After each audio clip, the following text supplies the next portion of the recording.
नाज़िम तलार में एसटीपी तरफा पार्टी अगवान अल्ताफ जसकानी के कातिलन की गिरफ्तारी लाइ एहतियाजी मुज़ाहिरो कियो वियो। उन हवाले सां ॾिसूं जमशेद मलाह जी ही रिपोर्ट।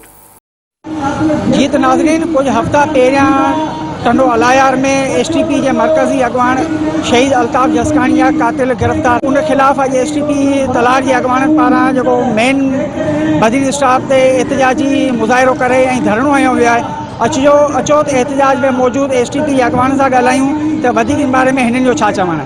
एहतिजाजी मार्च ही धरणो उन ज़ुल्म नाइंसाफ़ी खिलाफ़ है जो गुज़रियल 21 ॾींहनि खां तरक़ी पसंद पार्टी के बहादुर वाइस चेयरमैन शहीद अल्ताफ जसकानी के कातिलन के गिरफ्तार नथो कयो वञे।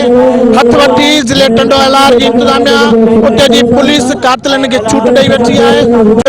इन करे असां मुतालबो था कयूं शहीद अल्ताफ जसकानी के कातिलन के एकदम गिरफ्तार कयो। जो अज पुरअमन एहतजाज तलार में है यो शहीद सिंध मोहतरम जो असो सीनियर असो वाइस चेयरमैन हो अल्ताफ जसकानी जेके 20 ॾींहं अग में टंडो अलायार के शहर में शहीद किया वियो हो। उन जे लाइ असां इहो चऊं था त 20 ॾींहं गुज़रण के बावजूद अञा ताईं मुख्य जेके कातिल आहिनि गिरफ्तार किया वञे त ही जेको पुरअमन एहतजाज आहिनि सुभाणे ॿियो रुख अख्तियार करे सघनि था।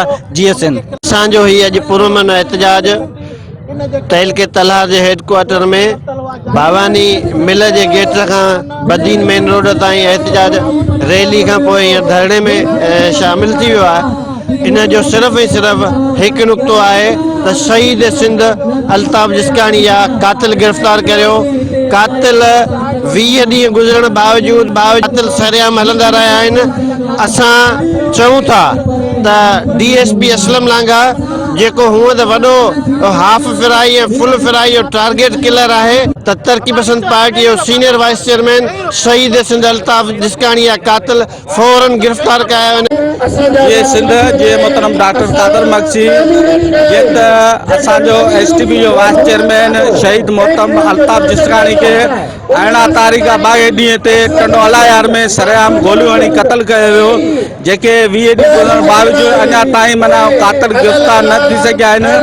असां साज़िश तहत गहरी साज़िश तहत शहीद अल्ताफ जसकानी के क़तल किया वियो आहे। असां सिंध गवर्नमेंट आईजी सिंध का मुतालबो था करियूं त कातिलन के फौरी गिरफ्तार करें। धरणे में मौजूद एसटीपी के अगवाननि जूं ॻाल्हियूं तव्हां ॿुधियूं।